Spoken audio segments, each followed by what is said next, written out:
Cortes na ciência. Antivacina. Cortes na educação. Fake news. Poluição. Extinção de espécies. Agrotóxicos. Desmatamento. Sério Sapiens. Fala Sapiens, tudo bem com vocês? Bem-vindos a mais um episódio do podcast Sério Sapiens, o seu podcast mensal sobre temas variados do universo das ciências biológicas. Eu sou a Gabriele. Eu sou a Gabriela. E eu sou a Isadora. Bom, gente, hoje nesse episódio a gente vai tentar furar a bolha com vocês, furar a bolha de todos, de nós, everybody. Tentando furar algumas bolhas do universo das ciências biológicas. Aí, algumas coisas bem polêmicas, né? E quando a gente fala de polêmica, a gente nem gosta. Imagina. Cutucar a ferida ali, entendeu? Treteiro. Levantar um debate. Estreteiro.com. Galera, e nada de debater por aí, né? Sobre qualquer assunto com base em achismo. Aqui é ciência, né? A gente sempre fala. E para dar um reforço aí nessa discussão de hoje sobre algumas polêmicas, a gente conta com o reforço do nosso time. A Isadora. Olá, amigos. Antes tarde do que nunca, um ano de podcast e eu aqui cheguei. Finalmente, né? Finalmente. Bom, e aí, bora lá começar com as polêmicas? Que a gente vai por tópicos hoje, né? Eu queria saber quem que quer começar aí com as polêmicas do dia. Eu começo. Vai, Gabi. A chefona das treteiras. Temos de polêmica número 1. Pra botar fogo no parquinho. Vai que é tua. Bom, gente, a gente vai começar chegando, né, com um tópico que também é bem treteiro e bem polêmico, que é o evolucionismo versus o criacionismo. E conversando aqui entre a gente, né, a gente percebeu que, poxa, o nosso grupo ele é formado, sim, por pessoas com diferentes religiões e até pessoas sem religião, né? E também, apesar disso, somos biólogos, né? A maior parte de nós, desculpa aí, Raul. E acreditamos, sim, né, na teoria da evolução, somos evolucionistas, né? Sim. E isso não nos pareceu, assim, contraditório, né? E isso que é o mais interessante. Apesar da gente ter essa formação científica, a gente também, a maior parte de nós, tem uma religião. Sim. E aí é isso que a gente queria discutir aqui hoje, né? E acho que um ponto de partida também interessante sobre essa questão é o ensino religioso nas escolas, né? Também é uma questão bem polêmica, porque essa disciplina é uma disciplina facultativa, mas mesmo assim é uma disciplina assegurada por lei, né? Sim. E aí eu acho que uma questão que a gente pode discutir também é, será que esse é o papel das escolas, né? Será que a gente tem que discutir a religião de que maneira? Querendo talvez abordar a diversidade religiosa de modo a combater preconceitos? Ou uma perspectiva mais dogmática da coisa, né? Então, fica a reflexão aí. Eu ia falar duas coisas, né? Primeiro que a gente tem uma crença, né? Alguns de nós têm crença, outros não. Mas é algo que a gente usa, né? O verbo a gente acredita. A gente acredita em uma determinada religião.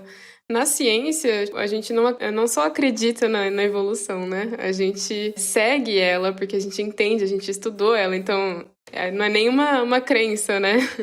A gente vai falar um pouco sobre isso, eu acho, mas antes eu queria só apimentar aí a discussão, que eu não sei se vocês lembram, teve dois pontos bem polêmicos. Em 2015 teve aquele projeto, acho que, se eu não me engano, que tramitou na Câmara dos Deputados, né? A PL 8.099 de 2014, que foi proposto por um pastor aí, que eu não vou falar o nome, da Ibope, que ele tinha a intenção justamente de tornar o criacionismo como um componente obrigatório da grade curricular do ensino público. E aí, além disso, né, depois de algum tempo, depois de anos, com o nosso atual governo, a gente teve, então, a nomeação polêmica do criacionista como presidente da CAPES, né, que é uma instituição de pesquisa. Brasil! E ambos colocam o criacionismo como contraponto da teoria da evolução. absurdo, né? Só para refrescar a memória aí da galera, né? Para quem talvez não se recorde do que se trata o criacionismo, é aquela crença religiosa, né? De que o universo e tudo que nele existe, né? Inclusive a gente, tudo isso seria uma criação aí de uma inteligência suprema, né? Que tudo seria criado por um designer inteligente, é mais bonito, né? Mais moderno. Falar isso, né? É mais moderno. Jesus tá obsoleto. Exatamente. Eu acho que a partir disso a gente pode discutir essas questões de a evolução, ela não é uma crença, né? Como a religião é. E será que a gente deve concordar com o ensino religioso nas escolas e nas instituições de pesquisa e ciência? Eu acho que a principal questão é que uma coisa não tem que adentrar o campo da outra, né? Como você mesma falou, Sim. Religião é crença, ciência é ciência. Então, assim, defender o criacionismo como um substituto para teorias científicas é inaceitável, né? Sim. Mas Sim. agora, tipo assim, se a gente fosse pensar numa educação religiosa na escola com uma pegada mais histórica ou até de diversidade religiosa, eu acho que seria super válido. Assim, tipo, a origem das religiões, quais são elas, né? Sem sobrepor umas sobre as outras. Mesmo porque a gente não pode ignorar, né, que o Brasil aí, como um país, a extensão que tem, né? É um país ainda extremamente religioso, sabe? Sim. Eu acho que a galera se pergunta assim, né? Por que o criacionismo, então, não pode ser uma alternativa ou um contraponto para a teoria da evolução de Darwin? Então, de modo assim, resumidão, né, galera? Bem resumidão. Bem resumidão, o criacionismo, né, e aí outras premissas religiosas não são ciência, né? E a teoria da evolução é uma teoria científica, certo? Então, a gente, né, existem diversas evidências que corroboram a teoria da evolução, né? Assim como qualquer outra teoria científica, ela segue, né, o que a gente chama de método científico. Sim. Inclusive, temos um episódio ótimo sobre método científico, gente, ouçam, né? Que é um conjunto de etapas, então, que são usadas durante o processo de investigação científica, algo que é completamente diferente do processo, né, da lógica religiosa, que não se baseiam em evidências, mas em crenças, né, particularismos e dogmas, enfim. Então, são coisas muito distantes, não são comparáveis, né? Isso. Acho que é isso. Mais importante, né? Não são comparáveis, então não tem como substituir uma pela outra, né? Eu acho que é isso que tem que ficar claro. Por favor.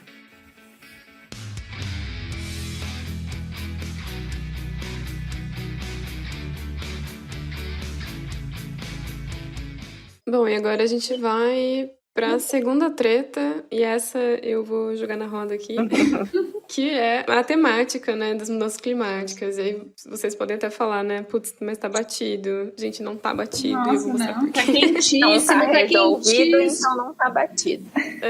Tá quentíssimo, tá lá no forno, assim, e o forno tá derretendo, né? Estamos fritando aqui. Ai, gente, mas só pra contextualizar antes de eu jogar na roda, assim, né? Eu não sei se também todo mundo viu, mas no início do mês foi divulgado o esperado, né? O principal relatório que trata e estuda e que orienta, né, as principais entidades internacionais governamentais sobre a crise climática global, que é o relatório do IPCC, que a gente chama, né? O painel intergovernamental sobre mudanças climáticas das Nações Unidas. Enfim, esses resultados, eles têm sido interpretados como um código vermelho aí para a humanidade. E os pesquisadores, eles deixaram, diferente dos outros relatórios, dessa vez eles bateram um martelo que não tem nenhuma dúvida de que a principal causa do aumento da temperatura do planeta, né, esse aumento acelerado da temperatura é causado, sim, por mudanças antrópicas. Que surpresa! E mais especificamente, né? Que surpresa! Choca 0 pessoas. Um total de 0 pessoas. E mais especificamente, né, as ações antrópicas voltadas às emissões de gases do efeito estufa, que é aquele fenômeno natural indispensável para a manutenção da vida da Terra. Eu acho que todo mundo viu isso na escola. Em algum momento, né? A gente falou bastante também dele nos últimos episódios. Sim. Então, é só conferir de novo. Mas acho que todo mundo sabe do que a gente tá Sim, falando aqui, sim, né? E apesar de todas essas evidências que foram mostradas, né, nesse relatório, só para vocês terem uma ideia, porque tem uma galera que ainda duvida, né, da veracidade das informações, o relatório do IPCC analisou pelo menos, 14 mil estudos ligados a mudanças climáticas. E conta com pesquisadores do mundo todo, tá? Então, assim... Fraquinho, né?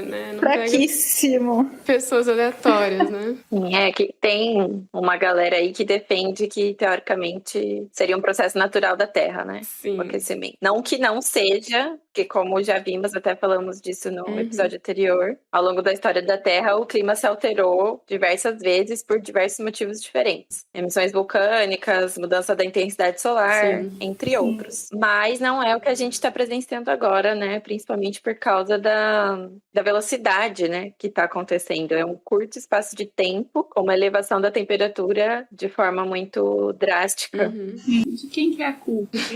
É minha, é da Isa, é da Gabi, né? Então, acho que provavelmente, né? Acho que todo mundo já se deparou aí com alguma campanha, mais naquela pegada de educação ambiental, né? Que busca incentivar algum tipo de mudança comportamental na gente, né? Em prol aí da saúde. O que gostamos, né? Mas... Então, é válido. É válido, né? A gente sempre comenta aqui que a gente sempre tem que tentar mudar o nosso comportamento, né? Ter uma consciência crítica sobre os nossos comportamentos. Então, eu acho que é válido, é importante e necessário. Mas as nossas mudanças, né, comportamentais individuais, elas não vão solucionar o problema, né? E a gente sabe por quê, né? A gente também sempre comenta aqui quais são os principais responsáveis aí pela atual crise ambiental. O problema vem de cima, né? Vamos falar assim. A gente pode falar que o cidadão comum, ele não é agente de poder sobre o sistema empregado. Sim. E o problema maior seria o sistema empregado. Vamos falar isso. De forma resumida, né? Seria isso. Pra quem não conhece, mas tem uma página também bem legal que fala sobre isso, que é a Tese 11, né? Da Sabrina. Gostamos. Fãs de Sabrina. Mas, enfim, ela fala bastante sobre isso, né? Que essas falácias de que um comportamento individual pode mudar o planeta, né? Quando, na verdade, o comportamento individual, sim, em si, ele não vai conseguir causar grandes mudanças no sistema. Mas talvez conjunto de pessoas pressionando o Estado, pressionando empresas, talvez consiga algumas mudanças. Porque o problema central é no sistema, né? A forma como a gente produz, a forma como é incentivado a cadeia de produção, né? É aí que tá o problema da coisa. A pegada, né? Exatamente. E eu acho que também não dá para discutir crise climática sem trazer uma dimensão de justiça social, né? Sim. Porque existe um recorte dentro de quem são os impactados, os principais impactados, né, pela atual crise climática. E quem são os impactantes, né? Então, um recorte de raça, recorte de gênero, existe um recorte de classe. Inclusive, a gente falou aqui um pouco do racismo ambiental, né? Exatamente. Então, eu tinha visto uns dados aqui. Mesmo porque a gente fez um post super também emblemático nesse sentido, né, essa semana. E esse post que saiu essa semana, gente, sigam lá a gente no Instagram. Sobre... uns dados, assim, esdrúxulos também, né? Que a parcela mais rica da população mundial emite mais gases poluentes do que todos os 50% mais pobres juntos. Isso é inaceitável, né? É uma pegada de carbono enorme para uma pessoa só. Exatamente. Né? E daí você cobrar dessa pessoa que é da base do problema, que ela altere seus hábitos de vida, sendo que, na verdade, os hábitos de vida dela já praticamente não impactam. São inexistentes, sabe? Ela mal se alimenta ou umas coisas absurdas, assim. E essa lógica, né, do pobre que impacta mais, vem muito numa lógica não lógica de ações aí meio superficiais, né? Me lembra um pouco ideias como mercado de carbono, enfim. Sim, com certeza. Essa coisa do mercado de carbono é um tema, assim, interessante, principalmente porque é uma aposta, né, das grandes potências aí em relação a uma estratégia de combate, né, à crise climática. E é uma coisa que os ambientalistas têm, assim, existe um debate muito forte sobre isso, né? Até e que aí, ponto isso é útil. Isso exatamente, assim. E aí também faltando menos de 3 meses para a COP 2026, gente, vocês estão ansiosas? Todos estamos. Ansiosas. Na verdade eu não tô muito, gente, porque eu vi que o governo federal recebeu o diretor da COP 26, acho que, não sei se essa semana ou na semana passada, né, para discutir a participação no evento. E assim, traumatizada com as últimas participações em grandes eventos. Então eu não sei se assim, eu tô ansiosa, exatamente. Mas que cria uma tensão, porque como o relatório do IPCC foi publicado agora, né, recentemente, a COP26, a expectativa é que a COP26 venham com ações, propor ações duras a níveis globais. É o que esperamos, né? Quando você coloca uma meta para 2050, segundo o relatório, né, do IPCC, em 2050 a gente tá fudido. Já morremos. Sim. Então, assim, eu fico revoltada com essas metas. Sim, são sempre propostas para daqui 30 anos, né? E até lá... Eu acho que é pouco... vou usar um termo, gente. É contraproducente, né? Porque você tem que ter metas a curto, médio e longo prazo. Faz sentido você ter metas a longo prazo, mas assim, não todas elas, sabe? Exato. Exatamente. É o que a gente chama de hipocrisia, né? A hipocrisia da sustentabilidade, porque ela vende, mas ela não necessariamente é eficaz. Vende uma solução, mas é exatamente isso que você comentou, eu acho muito importante, assim, né, dos governos serem um pouco oportunistas e lançarem aí metas e objetivos meio esdrúxulos a longo prazo, e eles não conseguem dar continuidade a isso, porque, né, obviamente se rotaciona, né, os governos têm uma rotatividade grande, e aí você não consegue ter uma continuidade das políticas ambientais, assim, muito se perde no meio disso, né? Quem se ferra, a gente já sabe. Eu tô sendo contundente até na fala, mas porque ele traz justamente que, por mais que a gente tome as ações a partir de agora, em pelo menos 30 anos a gente vai sofrer as consequências do aumento, né? Consequências. Dá aquela falsa sensação de segurança. É como você ir com uma máscara de tricô num mercado lotado. Tipo, não vai te proteger.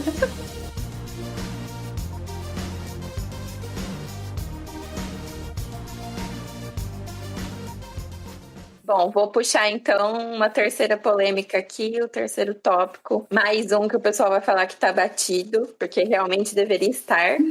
Pois não é. Está. A CPI tá aí pra dizer, né, o contrário. Alô, CPI. Cloroquina e ivermectina, os Tá mais famosos. vivo que nunca.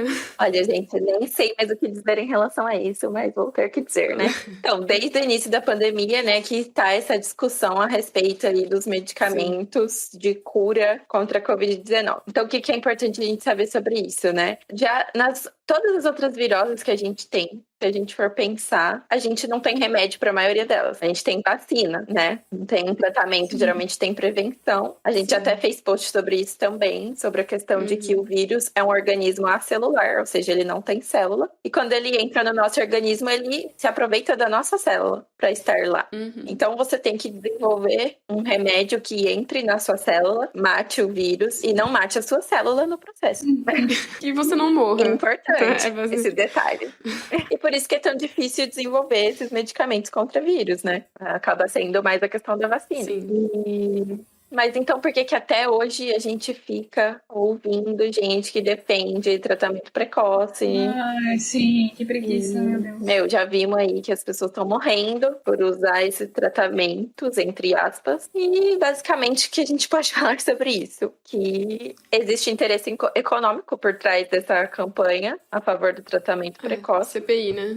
Por isso que a CPI está aí investigando essa questão, né? Que basicamente as empresas, algumas empresas produtoras de remédio e alguns governos fizeram acordos para vender remédio. O monopólio das indústrias farmacêuticas, né, gente? É bem simples. Morram enquanto a gente vende remédio para você. Exatamente. E muita questão da desinformação também, né, gente? Se a gente for pensar, o cidadão comum, ele não tem muito conhecimento científico. Como funciona o desenvolvimento de fármacos. E é uma questão de que pega bem, né? Tipo assim, o fato de você ter algo mais rápido, acessível, sabe? Tipo, vou ali, vou pegar esse remedinho, vou tomar e tô imunizado, entendeu?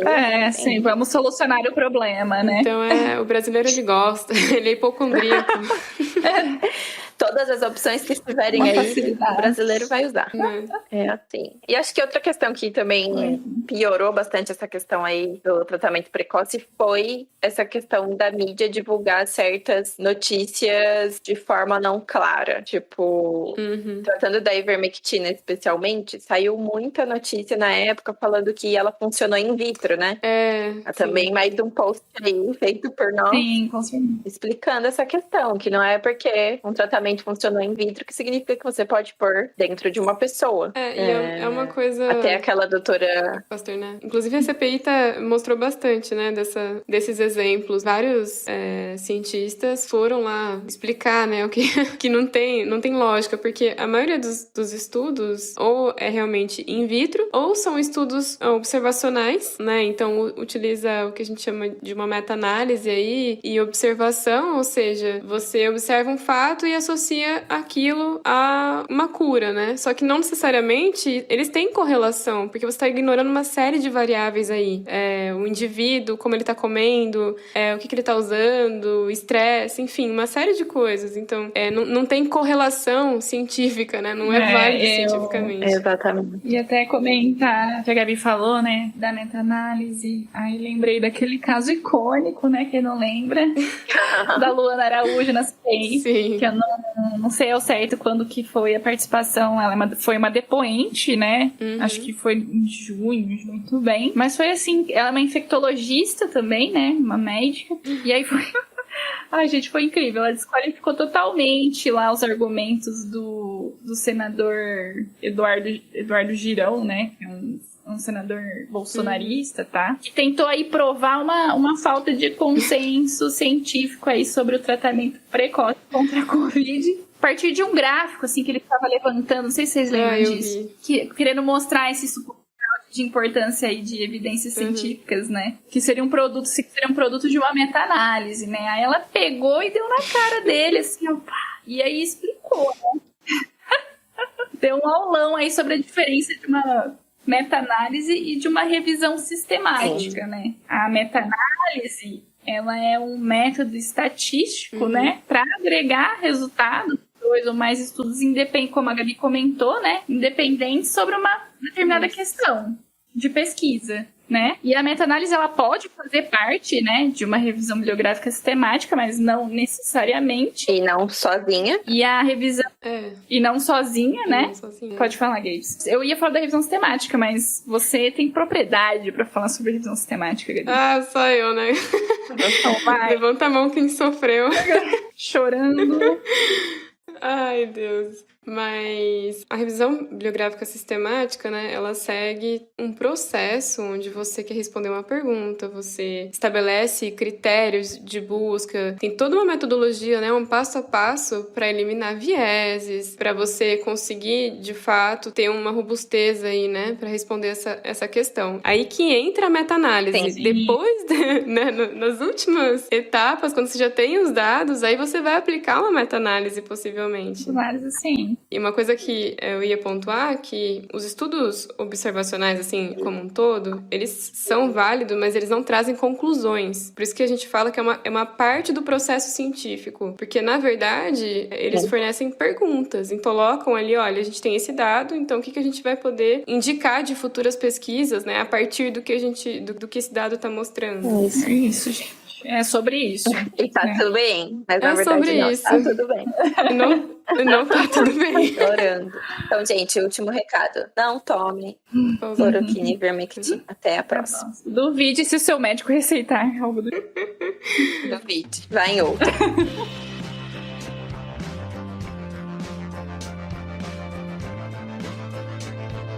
Então, vamos de último, mas não menos importante, sobre XX e XY. Agora a gente vai tretar sobre a diferenciação sexual. Diferenciação sexual. E não sei se todo mundo lembra, mas uns anos atrás, um senhorito parlamentar aí, que eu também não vou falar o nome porque eu não vou fazer propaganda disso, levantou uma placa, literalmente, falando que só existia XX e XY, né? Uhum. Basicamente, difamando não, né? Exaltando mitos para propagar preconceitos. Sim. Então é isso, gente, é mito. Não existe só XX e XY. Tem vários tipos de diferenciação sexual. Se altera de espécie para espécie e mesmo dentro dos seres humanos tem vários outros tipos de padrões. Esse eu acho que choca várias pessoas. Choca várias pessoas. Acho que a maioria não sabe. Pois é.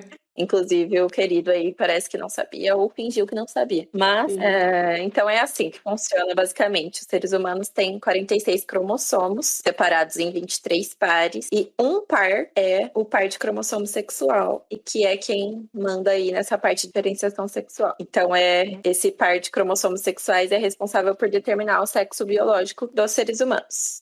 E até um tempo atrás, acreditava-se que as pessoas nascidas com o par XX eram as mulheres, e o par XY eram os homens. Uhum. Essa regra está certa, mas existem várias exceções, não são só esses os casos. Bom, Isa, então, como você comentou, né, existem aí diversas, as chamadas síndromes cromossômicas, mas a gente vai citar apenas algumas aqui, que são as mais conhecidas, né?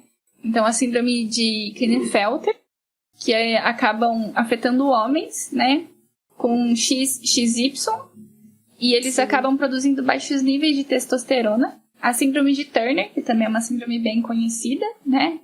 Que afetam mulheres e que acabam também possuindo um cromossomo X apenas.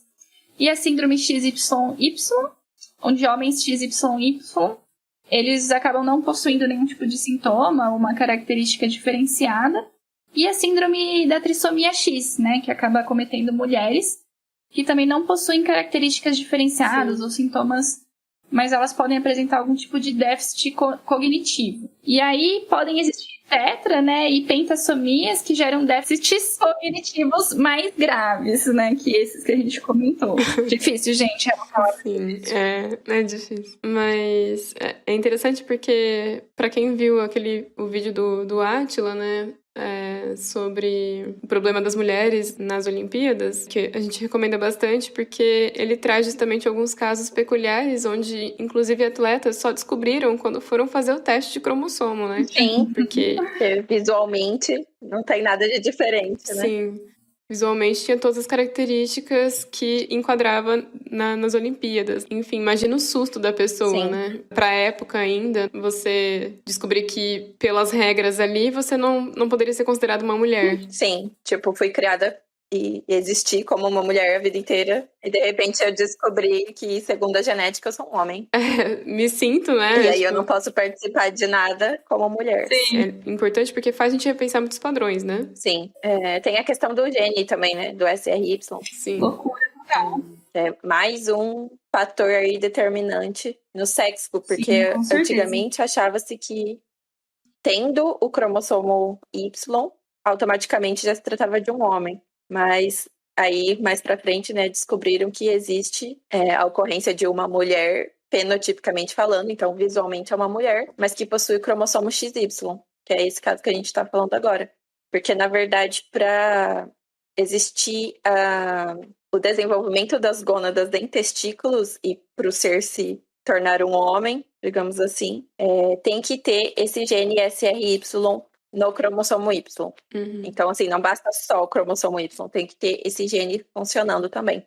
É chamado de fator de determinação testicular, né? Sim. E é uma coisa importante da gente pontuar que muitas pessoas às vezes se vestem, né, de argumentos relacionados aos padrões. Então, o homem vai ter XY, vai ter mais testosterona, vai ter isso, vai ter aquilo, sendo que, na verdade, não existe um padrão, né?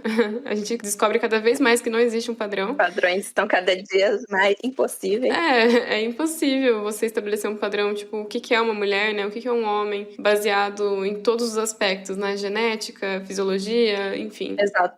Eu acredito que conforme a biologia molecular, né, a genética for se aprimorando, a gente vai descobrir ainda muito mais coisas, assim, né? Sim.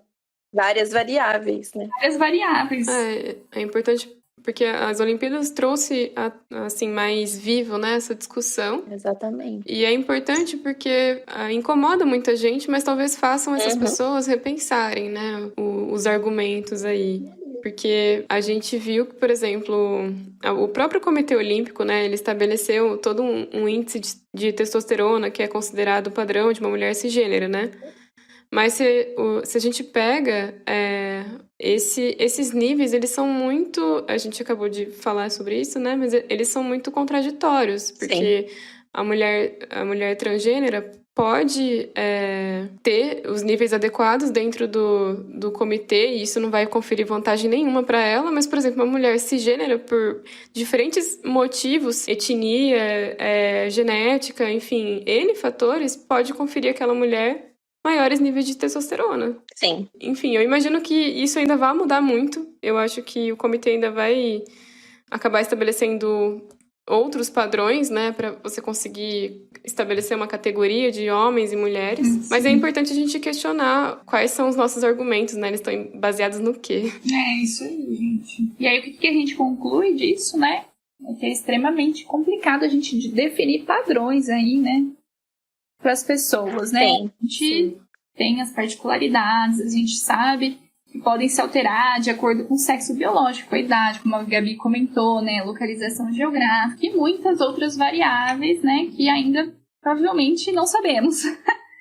E que são extremamente difíceis de serem mapeadas, categorizadas de uma forma padronizada, sistemática, específica, né? Então, é isso. Sim.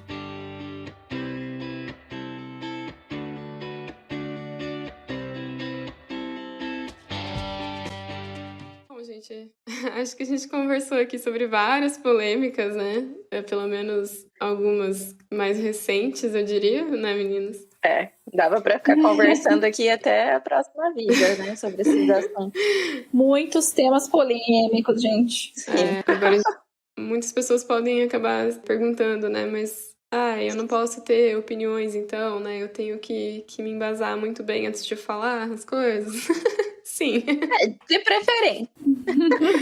De preferência, principalmente se você tiver uma formação de cientistas, né, biólogos aí, afins, porque a gente sabe que dentro da ciência a gente tem motivações, obviamente, pessoais do nosso contexto em que a gente foi criado, né, os valores pessoais aí, eles acabam influenciando nas nossas decisões, inclusive dentro da pesquisa, quando a gente vai escolher um tema para pesquisar, quando a gente vai definir as nossas lacunas, as nossas hipóteses, os nossos valores pessoais, eles influenciam na escolha. E isso é muito bacana, porque permite que várias coisas sejam pesquisadas, né? Porque cada um tem um interesse diferente. Diversidade. A diversidade, né? É democrático aí. Mas no fazer ciência, no aplicar o método, é onde o processo científico vai garantir aí dados confiáveis, né? Dados robustos, dados concretos. Então, o método científico, ele permite que a gente tenha, né, essas informações confiáveis para corroborar ou não a hipótese e as nossas opiniões pessoais. Então, é muito importante a gente se questionar em relação ao que esse fazer ciência nos traz na hora de colocar pra fora as nossas opiniões, né? E a gente não tá falando de opiniões do tipo, eu prefiro o hambúrguer e você cachorro quente, eu vou usar evidências científicas. Não, amigos. Essas conversas de bar, gente, tá tudo bem. Tá tudo bem, a gente aceita. Tá liberado. Tá liberado. Você será acolhido. Pelo sério sapiens de aceitação. E, inclusive, até traz uma coisa importante, que no nosso contexto atual, todo mundo quer ter uma opinião pronta sobre tudo, né? Com certeza. E isso é muito ruim, gente, porque a gente não sabe tudo. Exatamente, tá tudo bem falar que não sei, né? Exato, e quando a gente não sabe, a melhor tática é ficar quietinho, ouvir, estudar. Ouvir a opinião de alguém que seja especialista no assunto. Cara. Sim. Eu sempre falo, né, quando a gente vai construir uma casa, alguma coisa assim, a gente chama o pedreiro, o engenheiro, né, que é quem entende do assunto. Exato. Aí, pra fazer, porque a gente não sabe. Então eu não sei por que quando é pra falar sobre certos assuntos que são polêmicos aí, que estão na moda na internet e que a gente não sabe nada, a gente acha que a gente vai ver um vídeo no YouTube e de repente saber sobre tudo, né? Um vídeo de alguém que não sabe nada sobre o assunto. Exato, gente. Né, gente? Agora, essa semana, são todos, assim, experts em geopolítica. Especialistas em Afeganistão na minha timeline. Eu tô impressionada. Exatamente. Tô, assim, impressionada. A gente dá risada, mas dá vontade de chorar, porque... assim. Eu acho que esse exemplo do agora, né, que estourou, ele é o maior exemplo de que realmente a gente tem que ouvir os especialistas, né? Porque ninguém aqui é expert em geopolítica, a menos que você estude isso há muito tempo. Nossa, sim. É um assunto extremamente complexo, gente. Nossa. Muito, porque envolve direitos humanos, envolve geopolítica, envolve interesses escusos aí. E, é uma história de décadas que vem se desenrolando de forma complexa. E essa reflexão vale para todos os assuntos aí que tem estourado, né? Então, keep calm, galera. Leia, né, sobre os assuntos. Fontes confiáveis, tá? Eu queria só pontuar que quando você pega uma pesquisa aleatória para querer confirmar algo que você quer jogar numa roda de bar ou no seu WhatsApp, se a pesquisa não tem uma metodologia de escrita clara, ou se ela não está publicada numa revista confiável, indexada por pares, não é confiável, tá? Então não faça isso. E para quem aí boiou um pouco na questão do método científico, não esqueçam que a gente tem um episódio inteirinho sobre isso. Então vai lá ouvir. Eu acho que a gente fica por aqui hoje, né? Hoje sim. Cansadas. Espero que vocês tenham gostado do episódio. Qualquer dúvida, conversem com a gente nas nossas redes sociais. A Isa responde vocês. Eu respondo vocês lá, viu, gente? Às vezes eu finjo que não sou eu, mas... Então podem jogar lá as dúvidas. Não esqueçam de deixar o like de vocês, seguir a gente, porque é muito importante, né? A gente é um grupo voluntário, independente. E é nós, né? Então é isso. Valeu. Obrigada, gente. Bom dia a todos que estão nos ouvindo. Boa tarde. Boa noite. E boa madrugada. E, como diria o Renan, boa madrugada. Para os madrugueiros de plantão.